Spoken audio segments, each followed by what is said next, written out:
बुध हुए वक्री, नवग्रहों में अत्यंत सौम्य ग्रह, क्विक रिस्पॉन्स प्लैनेट, जो अपना संपूर्ण प्रभाव अति शीघ्र प्रदान कर देते हैं। सेंसिटिव प्लैनेट है तथा इस जगत में कोई भी ऐसा कार्य क्षेत्र नहीं जहां पर इनका प्रभाव नहीं। युवराज बुध 5 अगस्त से वक्री अवस्था में आ चुके हैं। जब भी कोई ग्रह वक्री अवस्था में आता है तो वो अपनी गति को मंद कर लेता है, स्लो मूविंग हो जाता है, जिसके कारण उसके अंदर ऊर्जा का प्रवाह बढ़ जाता है, उसकी क्षमता में, उसके सामर्थ्य में कई गुना वृद्धि हो जाती है, वो अत्यंत प्रभावी हो जाता है। तो वक्री बुध का समस्त राशियों पर किस प्रकार का प्रभाव प्राप्त होने वाला है, किन किन भावों में वृद्धि हो रही है, संपूर्ण विश्लेषण में करने जा रहा हूं। जय श्री गणेश, नमस्कार। मैं आचार्य संजय द्विवेदी। मेरे समस्त प्रबुद्ध दर्शकों का मेरे चैनल पर हार्दिक स्वागत है।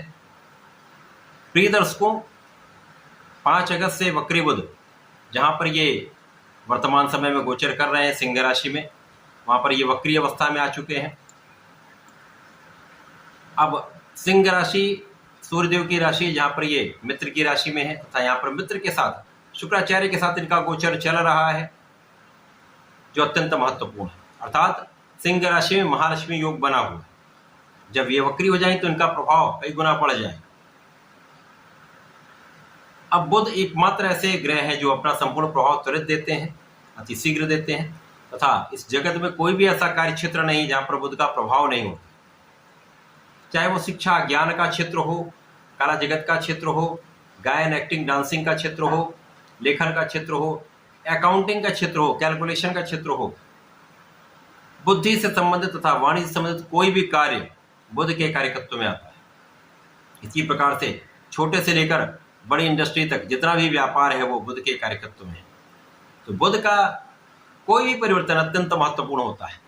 वर्तमान समय में मित्र की राशि में मित्र के साथ लक्ष्मी योग में बुध का गोचर जो चल रहा है वो अत्यंत महत्वपूर्ण है, परंतु ये अलग अलग राशि के लिए अलग अलग भाव में बनेगा, अलग अलग स्थानों पर बनेगा, उसी के अनुसार परिणाम भी वैरी कर जाता है, अलग अलग परिणाम प्राप्त होता है।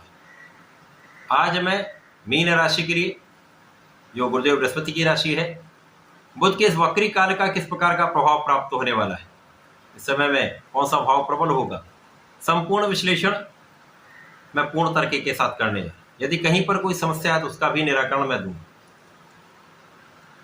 मीन राशि के लिए यदि हम अवलोकन करें तो बुध अत्यंत महत्वपूर्ण इसलिए भी है क्योंकि ये 2 केंद्र के स्वामी है, आपके सुख भाव तथा आपके सप्तम के स्वामी है। वर्तमान समय में इनका गोचर 6ठम भाव में चल रहा है, जो कि एक त्रिक भाव है। प्रिय दर्शकों, त्रिक भाव में किसी भी राजयोग का परिणाम अच्छा प्राप्त नहीं होता, चाहे वो महाराजयोग क्यों ना हो, वहां पर वो क्षीण हो जाता है।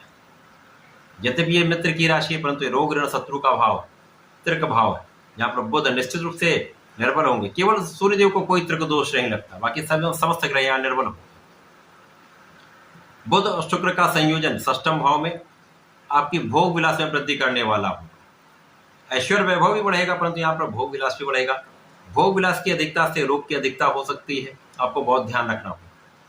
अनावश्यक जो आपके मित्र बन जाते हैं उनके कारण विवाद की समस्या हो सकती है, जिसके कारण शत्रु पक्ष बलवान हो सकता है।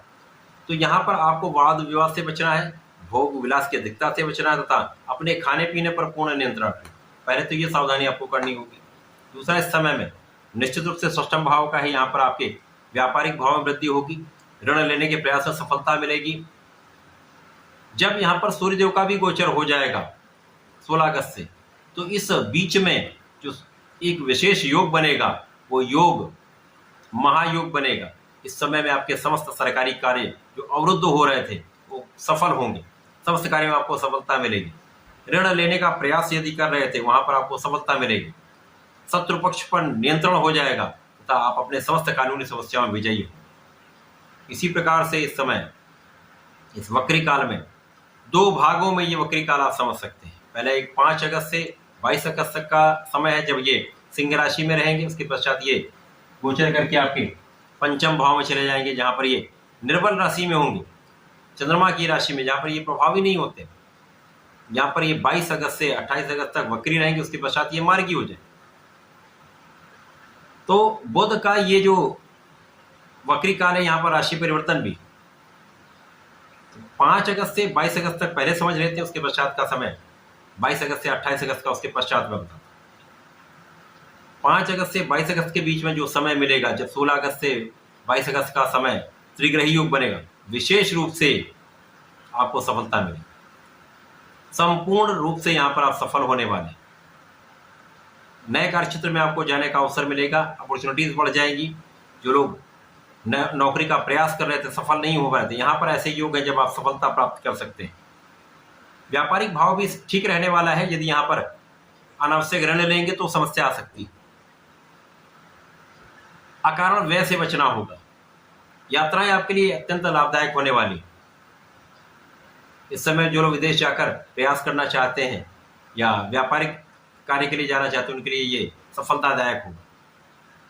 इसी प्रकार से यहाँ पर शुक्राचार्य जो अष्टम के स्वामी तथा आपके लिए पराक्रमेश, इस समय में जो स्थितियां चल रही जहाँ पर षष्ठम भाव में बुध और शुक्र का गोचर है, बुध विशेष रूप से यहाँ पर निर्बल हो जाएंगे, सुख और सप्तम के स्वामी होकर निर्बल होंगे।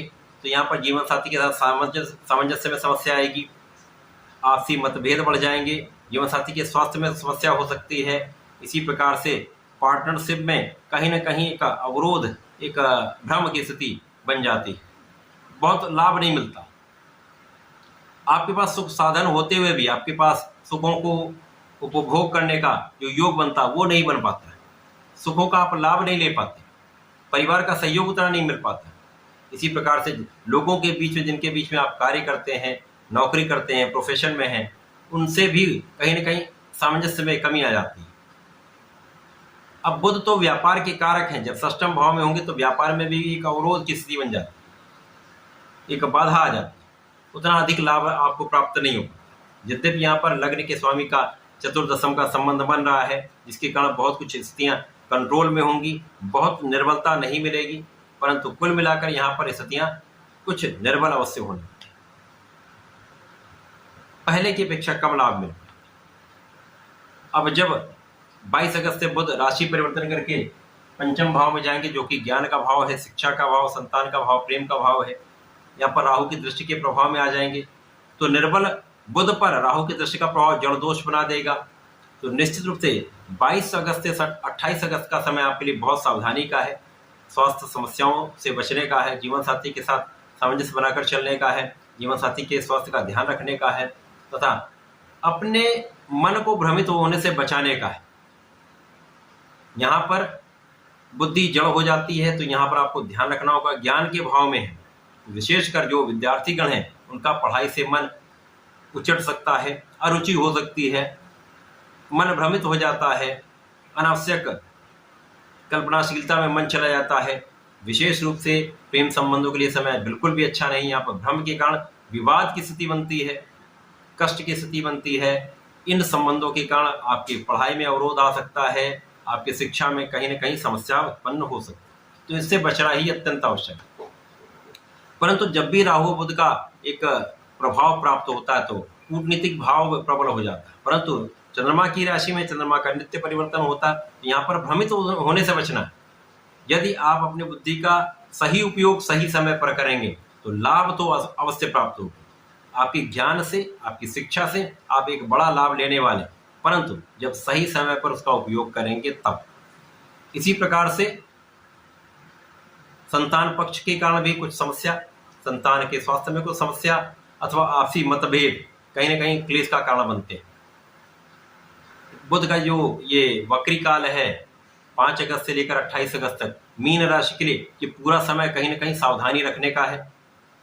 कुछ समस्याएं रहेंगी, यहाँ पर आपको बहुत ध्यान देना होगा, अपने बुद्धि बल का प्रयोग करना होगा, ज्ञान से, धैर्य से समय को आपको आगे ले जाना है। इस समय में बहुत सोच विचार कर निर्णय लें, अचानक किसी कार्य को करने से बचें।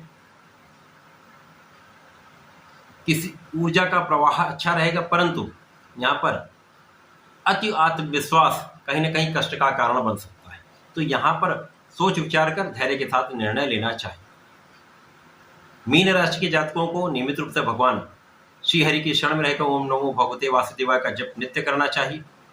वर्तमान समय में गणपति जी की आराधना करनी चाहिए। ओम गंग गणपतये नमः का नित्य कम से कम एक माला का जप अवश्य करें। आपके कष्ट कम होंगे, राहु का दुष्प्रभाव कम होगा तथा आप विवेक के साथ निर्णय ले पाएंगे, बुद्धि बल भी श्रेष्ठ रहेगा। तथा इस समय में यदि प्रत्येक बुधवार को गाय को हरा चारा खिलाएंगे, गणपति जी को पीला पुष्प उनको भोग अर्पित करेंगे बुधवार को तथा दूर्वा का अर्पण करेंगे, तो निश्चित रूप से बहुत सारे कष्ट आपके कम हो जाएंगे। एक सही दिशा में आप चल पाएंगे, सही निर्णय कर पाएंगे। तो ऐसा करके समय का उपयोग करें, लाभ लें।